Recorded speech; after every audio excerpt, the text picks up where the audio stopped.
Jokić, who puts up 40, 15, and 12 on you every single time he plays you, he did not play. Jamal Murray did not play. Christian Braun did not play. Julian Strawther did not play. And you found a way to lose this game. You got thoroughly outplayed you from the jump. And it's something that Steve Kerr has talked about a lot in the past. I'm glad the guys were able to have a little bit of fun there down the stretch because Moses Moody, unguarded, getting up a couple of practice threes as the game was already decided.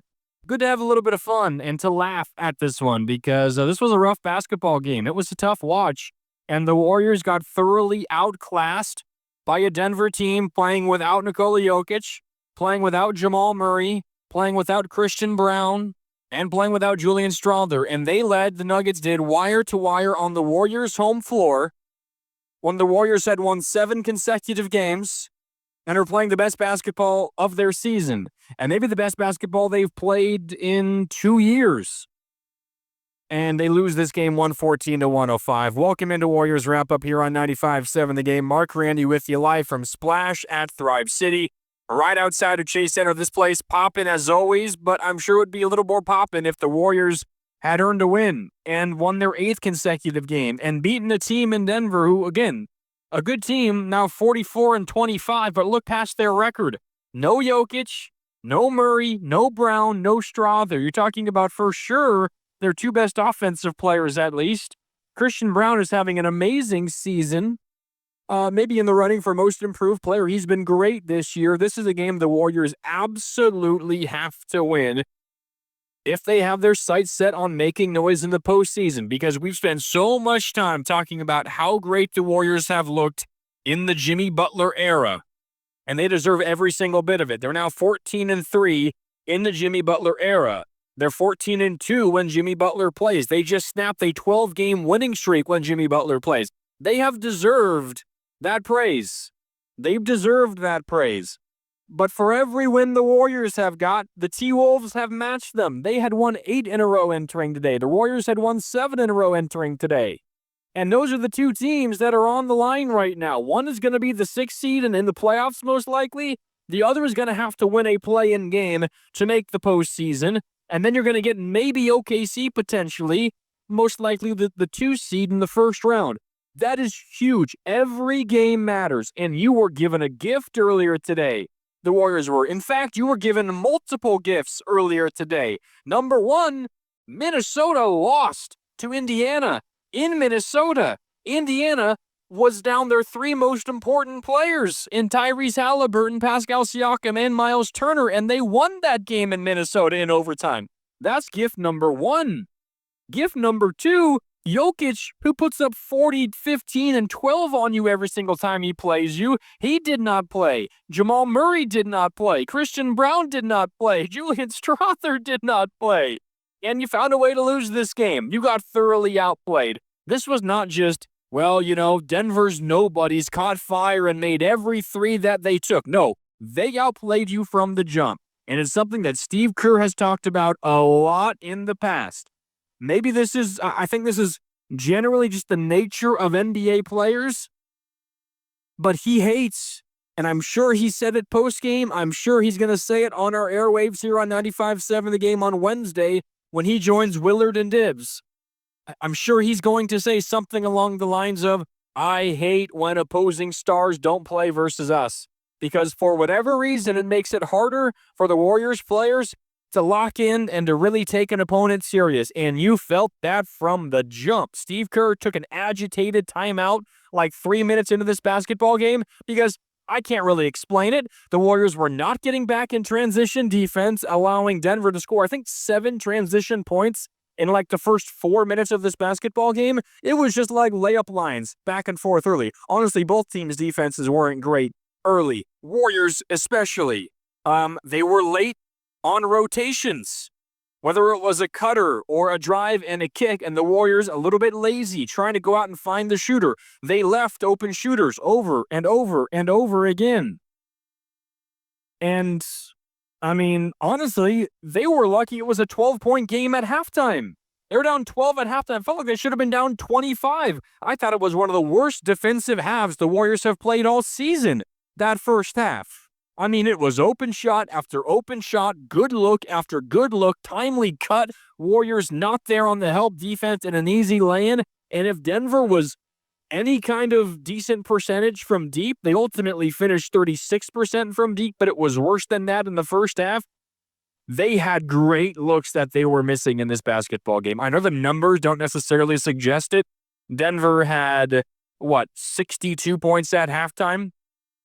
Not like in an insane number in today's NBA. It's nothing crazy. I thought it was one of the Warriors' worst first halves defensively this entire season. And then, offensively, it was rough as well. The Warriors commit 20 turnovers in this game.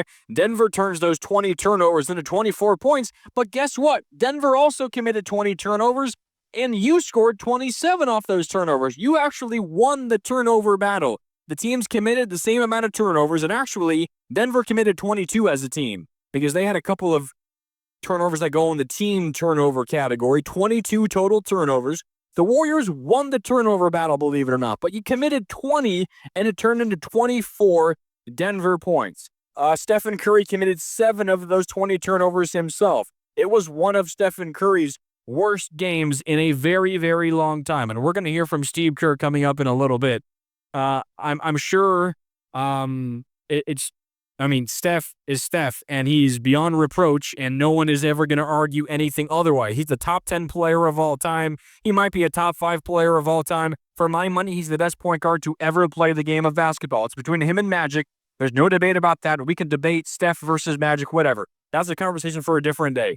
Steph is amazing. He's an all-timer. He is never going to be surpassed in a Golden State Warriors jersey. All of that can be true. He was absolutely terrible tonight. 20 points, 6 of 21 from the field, 4 of 14 from downtown. The shooting, the shots, whatever. Sometimes the shot's going to be there. Sometimes it's not. For Steph, usually it's there. It wasn't tonight.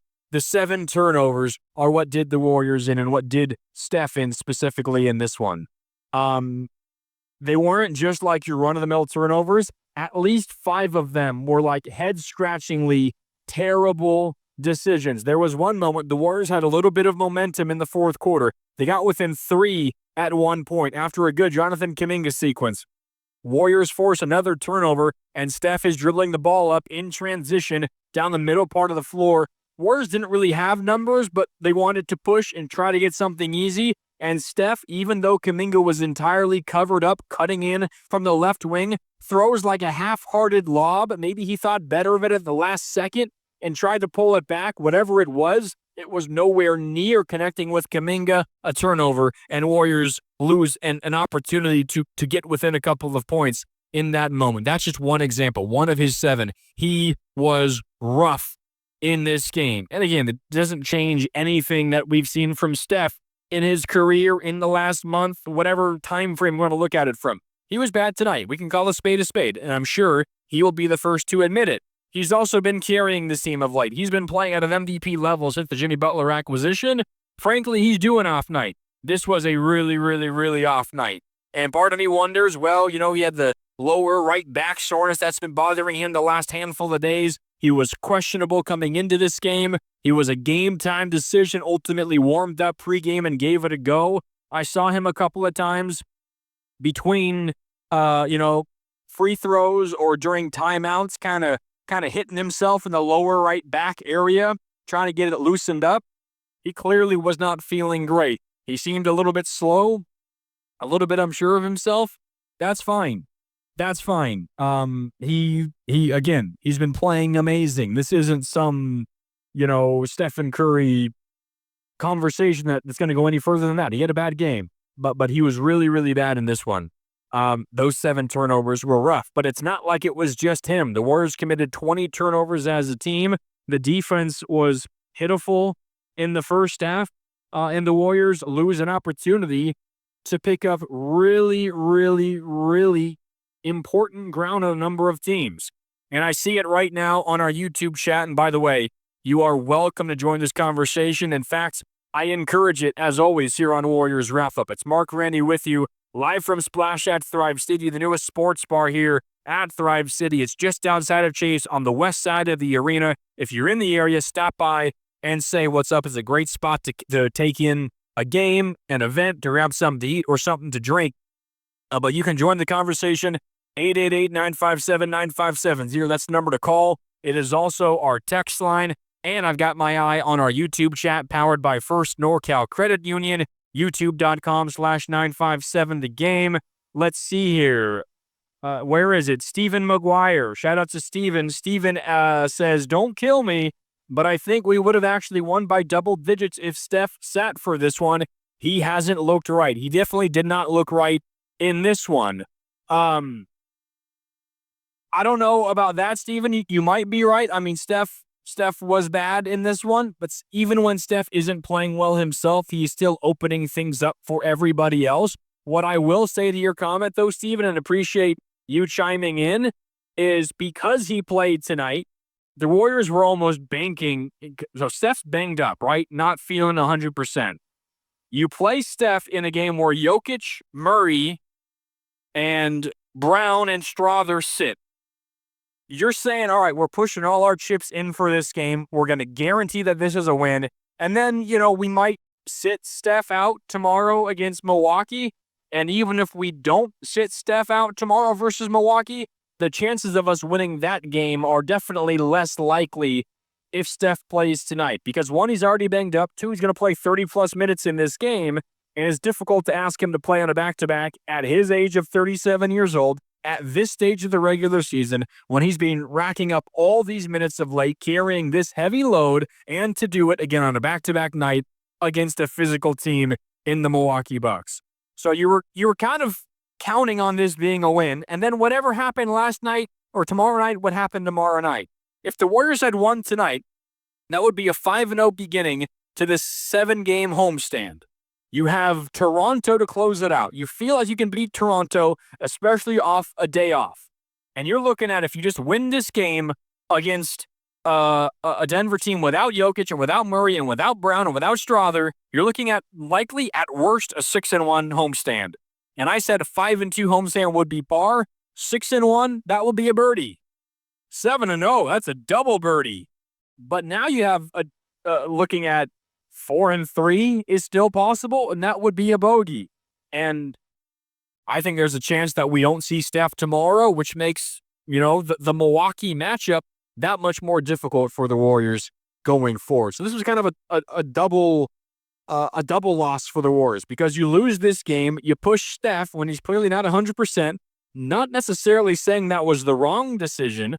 I kind of was of the mind where I'm trying to get a little bit greedy. Maybe I'm thinking I rest Steph so he doesn't play tonight, so he can play tomorrow. Because there's no Jokić and Murray and company, you still might win this game without Steph, and then you have a chance to maybe go 7-0 on this homestand. It's easy to say that now, and if they didn't play Steph today, they still might very well have lost this game. But now this kind of feels like a double loss, because you lose tonight while you push Steph, and now it seems relatively likely Steph doesn't play tomorrow. And while that doesn't guarantee a loss, the Warriors actually have a winning record without Steph this year. It makes a win tomorrow against Giannis, Dame, and the Bucks that much more unlikely. We're going to go out to the phone lines here in just a second.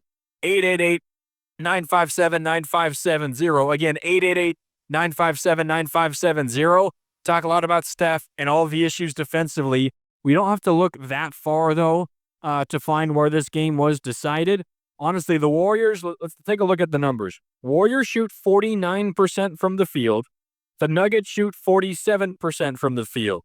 The Warriors were 41 for 84. The Nuggets were 43 for 92. So the Nuggets got 8 more shot attempts up. That's a difference. You can thank their offensive rebounding numbers for that. 19 offensive rebounds to 11 for the Warriors. So plus 8 essentially on just the field goal attempts from offensive rebounds alone. And that was the difference in field goal attempts. They attempt 92. The Warriors attempt 84. That's part of the difference in this game. But field goal percentage was essentially the same. And in fact, the Warriors beat Denver there. Again, 49% from the Warriors, 47% from Denver. Yet you lose this game by 9 points. How do you explain it? Well, Denver made more threes.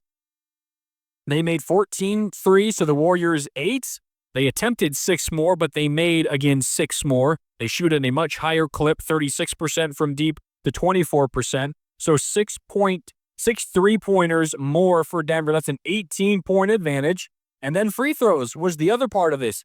The Warriors got to the free throw line a ton. They've been doing that over and over and over again. The difference in this game was they only converted 15 of their 27 free throws. Denver was 14 for 18. So the Warriors turned what should have been a major advantage. They attempted 9 more free throws than Denver, the Warriors did, but they only made 1 more. So they turned what should have been a major advantage into essentially a wash. And they missed 12 free throws. They lose this game by 9. If they go something like 23 for 27, we're talking about a 1-point game. If they make 1 more 3, they win this basketball game. Sometimes it's, are you making your threes and are you making your free throws? And the resounding answer for the Warriors tonight in both of those instances was no.